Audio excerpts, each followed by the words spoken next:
자, 홍석현 회장이 왜 사퇴했는가 하는 것은 이재용 부회장과의 트러블 때문이다.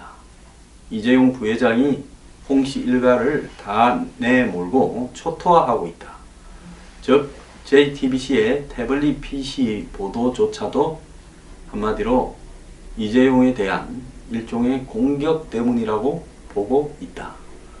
그래서 그 반격이 이제 시작되면서 홍석현이 중앙일보 회장을 그만두게 되고, 홍석현은 이를 마치 나라를 위해 작은 힘을 보태겠다라고 하면서 정치 행보를 하는 듯 대선 출마에 대해서도 크게 부인하지 않으면서 적당히 갖다 둘러대고 있는데, 몇 달 동안 많은 생각을 했다. 미래를 위해서 힘을 보태겠다. 이렇게 보는 홍 회장의 말에 대해서 사실상 정치권은 이 출마 가능성을 회의적으로 보고 있습니다. 특정 정당에 뛰어들기도 시간으로 촉박하고요. 더 나아가서 이 삼성 X파일 등에 관련되었던 재벌 회장이죠. 홍 회장도요. 재벌 회장이 대선에 나서는 부분이 과연 정주행 회장이 나서도 16% 수준의 득표밖에 안 됐는데 홍석현이 나서서 제대로 득표할 수 있을 것인가. 그래서 홍석현이 여시제 등 이런 쪽에 관심이 많았는데, 뭐 싱크탱크라는 결국 재단과 포럼을 통해 가지고 이 어떤 사회적 영향력을 행사하려고 할 거다. 그런데 재벌 회장이 그 좋은 재벌을 그만두고 왜 갑자기 이렇게 사회 문제에 관심을 갖느냐. 물론 정치를 하고 싶어서 홍 회장이 많은 노력을 해왔다라는 것은 다 알고 있습니다. 홍 회장은 과거에 자식 집안을 배경으로 해서 정부 관계 부서에서 이렇게 실무자로 일을 하기도 한 경험이 있는 사람입니다. 자, 그런데 한겨레 신문에 이 최근 보도에 보면요, 미래전략실이 삼성그룹 2월 28일 해체된 이후에 삼성의 행보가 예사롭지 않다라는 보도가 있었습니다. 6일 전에 나온 기사입니다. 3월 13일 미래전략실 관계자의 말을 종합하면 팀장들, 전직 팀장들, 삼성의 미래전략실은 대단해서 전직 팀장들이 다 사장 내지 부사장급입니다. 전직 팀장들 7명에게 상담역, 보좌역 자리가 일절 주어지지 않았다. 이 말이 무슨 말인가 하면, 보통 삼성에 있다가 나가게 되면 사장이나 부사장급 했던 사람, 특히 그 중에도 미래전략실이라는 핵심 조직 안에 들어있어서 이 미래전략실이 과거에 다른 기업에 한 7, 80년대 한국 성장 과정으로 따지자면 기획조정실, 기조실장이라고 부르는, 때로는 기획실이라고 부르는 그런 조직입니다. 그래서 우리가 이 드라마에 보면 실장님 하면서 많이 나오는 게 사실은 그게 이런 이렇게 이 전략본부 이전실의 전신인 기조실을 이야기하던 것이었죠. 이 기조실에서는 오너를 위해서 온갖 일들을 수행했고, 비자금을 관리하고 뇌물을 주고 로비를 하고 그 다음에 전략을 짜고 이렇게 했기 때문에 정권이나 권력 실세 또 정치인하고의 관계가 매우 밀접한 조직입니다. 그렇기 때문에 미래전략실에 있던 사람들이 나가게 되면 입막음용으로 항상 이 보좌역, 3당역 이런 것들을 통해서 월급을 몇 년 더 주고요. 또 퇴직금도 뭐 요즘 돈으로 한다면 수십억, 수백억을 주는 이런 일들이 있었던 겁니다. 그리고 나가서도 회사 그룹과 관계를 끊지 않고 계속 자문을 하는 실질적인 역할을 했고, 차량이나 비서 사무실도 제공을 하고 그랬습니다. 그런데 이런 자리를 일철 주지 않았다. 특히 삼성은 엑스파일 사건 때 드러났고, 또 김용철 사건 때도 나타났듯이 임원들 중에 상당수가 비자금을 자기 명의로 관리하는 일들도 있었다라는 그런 이야기도 있었습니다. 그런데 삼성이 임원 출신 퇴직자에게 사장급의 경우 상담역, 부사장급의 경우 보좌역이란 이름으로 2, 3년간 기본급의 일부를 지원해 왔는데, 박영수 특검이 뇌물공여 등 혐의로 기소한 최지성 실장과 장충기 차장을 제외한 나머지 미전실 팀장들은 일정 시점이 지난 뒤에 선별 구제하지 않겠냐라는 예상조차도 싹 사라져 버렸다는 겁니다. 미래전략실 전직 팀장들은 최근에 회사 관계자나 지인을 만나서 삼성을 완전히 그만뒀다. 그야말로 백수가 되었다.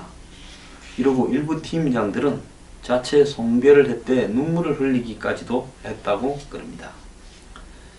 애초 미전실 해체와 팀장급 전원 사임도 전격적으로 이루어졌는데요. 미전실 해체는 지난 12월 6일 국회 청문회에서 이 부회장이 약속을 했지만은 특검 해체 이래 삼성의 미래전략실도 해체할 거라고 생각한 사람은 많지 않았습니다.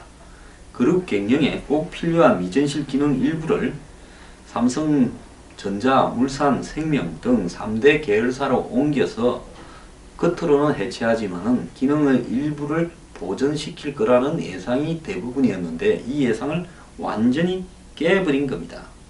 그룹 안팎에서는 발표 직전 주말에 이재용 부회장이 면회를 한 고위 임원을 통해 시간을 안 끄는 게 좋겠다라고 이렇게 말을 해서 그 뜻이 전달된 거라고 합니다. 이재용은 구치소에 앉아서 회사를 다 움직이고 있습니다. 그래서 미전실 팀장 사임도 발표 당일 오전까지 회사 내에서 아는 사람이 아무도 없었다는 겁니다. 실장과 차장, 최지성과 장충기를 제외한 나머지 사람들은 다 원래 소속 회사가 있었을 거 아닙니까? 그 소속 회사로 사장급, 부사장급으로 옮겨가지 않나 했는데 갑자기 바뀌었다는 겁니다. 자, 삼성에서는 이런 어떤 미래전략실의 전격 해체나 팀장 전원 사임, 전직 임원 예우 배제를 관통하는 이유로 무엇 때문에 이런 일이 벌어졌는가 하는 이유로 이재용의 분노 때문이다. 미전실 한 팀장은 우리는 패족이다. 다 죽어야 된다라고 분위기를 전했다는데요. 대관 조직 해체 발표도 또 있었다는 겁니다. 즉, 이 관청에 대한 정부에 대한 로비를 하는 조직도 다 해체해버렸다는 겁니다. 실제 재벌들이라도요. 삼성을 빼놓고 다른 그룹들은 삼성이 어떻게 움직이는가를 또 파악해내려고 이렇게 이 정보를 집중시키고 삼성이 움직이는 만큼 따라 움직이는 것이 보편화되어 있습니다. 자, 그런 상황에서 다른 그룹들은 정권이 바뀌고 2015년 한 1, 2월경쯤에 박관천 실장이 국가 권력 서열 1위는 최순실이다라고 이야기할 때까지 사실상 최순실이 영향력을 행사하는지는 잘 모르고요. 기껏해야 정윤회와 3인방이 영향력을 행사한다라고만 알고 있었습니다. 그래서 정윤회나 3인방에게 끈을 대려고 노력을 했을 겁니다. 그런데 실제로는 최순실이 이렇게 다 움직인다라는 부분은 삼성이 가지고 있는 정보망을 통해서 삼성은 일찌감치 이걸 다 파악을 하고요. 그래서 최순실을 활용을 해서 이렇게 경영권 승계에 도움을 받으려고 올인하다가 이 화를 자초했다는 겁니다.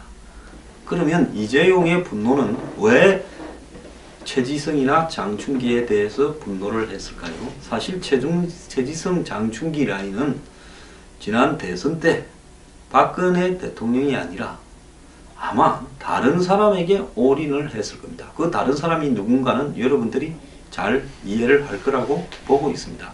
그래서 그것이 안철수와 문재인이 합쳐지면 100점 100승이라고 보고 거기에 올인을 했을 건데 잘 안 돼서 안철수 의원 후보가 2012년 11월 달에 그때 23일입니까? 그랬죠. 사퇴를 하고 나니까 그 다음 날에 이건희 회장이 갑자기 하와이로 날아갔다고 제가 이야기를 했지 않습니까? 그래서 정경련에 박근혜 당선자 신년 할애식이 끝난 다음 날 들어왔던 걸로 제가 기억을 합니다. 안 마주치겠다는 거죠. 그 이후부터 삼성은 누가 정말로 실력자인가 파악을 하려고 노력을 했고 그런 노력을 통해서 다른 기업보다는 적어도 한 2년쯤 빠르게 최순실이 실력자라 하는 사실을 파악을 했을 거고, 그 해 2013년 이 4월경에 박 대통령이 중국을 미국보다 먼저 처음 방문했을 때, 그때 굉장히 어스러운 일이지 않았습니까? 삼성은 시진핑의 고향인 서안에 근처에 4조 원짜리 공장을 만들겠다라고 발표를 했던 걸로 알고 있습니다. 그 즈음에 이미 삼성은 박근혜 전 대통령에 대한 일종의 자신들의 이 어프로치 접근을 거의 완성시켰다. 제가 참 이렇게 표현하는 것은 이해를 해 주십시오. 그래서 그때 선이 닿았고, 그 이후에 다음 선들이 최지성, 장충기 이런 라인들을 통해서 가동되다가, 그래서 최순실이 2014년 한 5월달 전후로 해서 박원호한테 이 한국승마협회 회장 주관사를 바꿔야 되겠다. 하나는 시원찮다. 삼성으로 바꾸라. 이런 말을 했고, 그러면서 삼성 내부에 일어나고 있는 내분 이야기를 했던 걸로 보입니다. 자, 여기서요, 이재용은 너네들이 앞장을 서서 박근혜 정부에 올인을 했는데, 결국은 그것이 최순실로 이렇게 잡는 쪽으로 해서 박근혜한테 접근 방식이었는데, 최순실이 이런 사고들을 쳐서 그 사고가 우리한테 날라와서 내까지 날라갔으니 이게 얼마나 잘못된 부분이냐. 그래서 덕을 본 것보다는 지금 피해가 더 커지게 생겼으니 너네들 다 책임지고 나가라. 이렇게 지금 몰아넣는 겁니다. 그러면 과연 이재용은 자기는 최순실한테 다리를 대서 끈을 대서 로비를 해서 삼성이 그간의 이 정권의 여러 방향들을 삼성에 이롭게, 전체적으로 재벌에 이롭게 가져왔지만 특히 삼성에 이롭게 해오고, 박근혜 대통령의 말씀 자료, 이재용 독대 말씀 자료 2015년 7월 25일 그 자료에 삼성의 경영권 승계, 임기 내 경영권 승계라는 말이 들어있다라는 그런 거는 다 부정하고요. 이제는 쫄병들에게 책임을 몰아서 그 쫄병들을 다 전부 숙청시키고 쫓아내버리고, 나는 박근혜 정부하고는 쫄병들이 앞장을 서서 했고 나는 반대했는데 얘들이 사고를 쳤으니까 얘들을 다 제거했다. 이렇게 말을 하고는 2달 뒤에는 문재인 정부가 들었을지 모르니까 거기에 벌써 깊숙하게 끈을 대가지고 있다. 그러니까 지금 얘들 다 쳐내도 아무런 손해를 볼 게 없다. 자, 너네들은 소모품이니까 나를 위해서 이제는 집으로 가라. 이렇게 한 거 아닌가. 지난 대선 때도 너네들 실패했고 이번에 최순실도 실패했으니까 너네 가라. 자, 회장님은 무치입니다. 회장님은 과거에 임금은 무치라 그랬지 않습니까? 그건 뭔가, 임금은 부끄러움을 모른다. 회장님은 부끄러움을 모른다. 참 이재용답습니다. 자, 오랫동안 삼성의 정보 수집과 대관 업무를 총괄해온 장충기 위전실 차장이 이번 사태의 1차 책임자로 꼽히고 있다는 겁니다. 특검 안에서는 장 차장에게 압수한 휴대폰에서 과거 수년치의 전화통화, 문자, 카톡이 그대로 나왔는데, 위전실의 다른 고위 임원들은 보안상 6개월마다 휴대폰을 교체하는데 장충기가 이를 지키지 않아 결정적 증거를 남겼다라는 부분에서 이재용에게 한마디로 화를 불렀다. 어떻게 단 한 번도 삼성에서는 오너가 구속되지 않았는데 너네들이 이를 이따위로 하고 또 특검이나 검찰 조사 받는 과정에서 내 이야기들을 나오게끔 해서 나까지 구속시킬 수 있느냐. 이것들은 그야말로 배은망덕한 것들이고 나한테 반란을 일으키려고 했느냐. 이 지금 분노를 하고 있는 걸로 보입니다. 홍나영 이 미술관 관장, 부관장의 이 사태도요. 홍 관장이 이 지난 3월 6일 사임을 발표할 때까지만 해도 아들이 구속된 상황에서 모든 것을 내려놓고 싶다라는 본인의 뜻으로 해석되었지만은 이틀 뒤에 홍라영까지도 사퇴하는 걸 보고 이재용의 뜻이 강하게 작용했다라는 지금 보도가 나오고 있습니다. 삼성 안에서는 지난해 10월 이후 JTBC가 삼성 최순실 간의 특혜 거래를 계속 집중적으로 주도해서 보도할 때부터 이재용, 홍석현 간 이렇게 트러블이 있다라는 예측이 나왔습니다. 제가 그래서 벌써 2번이나 방송을 하지 않았습니까? 중요한 거 방송할 때는 안 보시더니만 이거 했을 때는 25만 명이 넘게 보셨더만요.